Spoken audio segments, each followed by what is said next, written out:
تعالوا يا بنات شوفوا هنعمله البسكوت الزبدة ازاي بطريقة سهلة وبسيطة، هش كده وبيدوب في البق دوب. تعالوا نشوفوا مع بعض.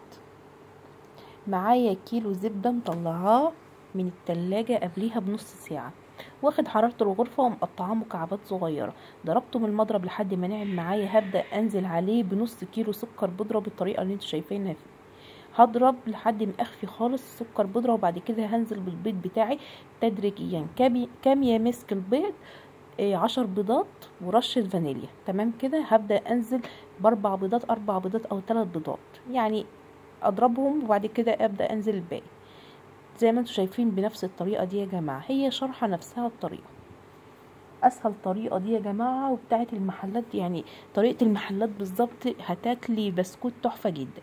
ونزلت ببش برتقال بالطريقة اللي انتوا شايفينها دي. شوفوا بقى ضربت الزبدة لحد ما فتحت معايا وبقت لونها عامل ازاي. هبدأ انزل برشة ملح بسيطة خالص، وبعد كده انزل بكوبايتين برتقال، كوبايتين الشاي العادية بتاعتنا يعني الموجودة في كل بيت مصر. ومعايا معلقة كبيرة كاستر نزلت بيها بالطريقة اللي انتوا شايفينها دي. والدقيق بتاعي كيلو ونص، عليهم باكو بيكنج باودر، باكو واحد بس يا جماعة. هخلط البيكنج باودر مع الدقيق كويس جدا، وهبدأ انزل بيه كله. وهبصوا زي ما انتوا شايفين كده يا حبايبي، نزلت بشوية خفتهم، وبعد كده هبدأ انزل بشوية كده بالطريقة اللي انتوا شايفينها دي. عجينة سهلة يا جماعة، والعجينة طرية مش ماسكة. ادي الكيلو ونص بتوعه همت بالطريقه اللي انتوا شايفينها دي. وتعالوا بقى نشوف هنقطعوه مع بعض. العجينه خلاص كده يا جماعه. هجيب صينيه امسحها بشويه زيت ومسخنه فرني كويس جدا على فكره قبل ما اخلص البسكوت. ادي البلبله بتاعتي اهيت اللي انتوا شايفينها بتاعه البسكوت دي، هتلاقيها عند مستلزمات الحلواني.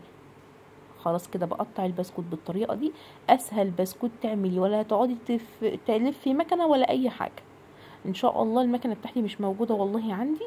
ان شاء الله لما اجيبها باذن الله هوريكم طريقه البسكوت اللي بالمكنه. طريقته برضو سهله وبسيطه.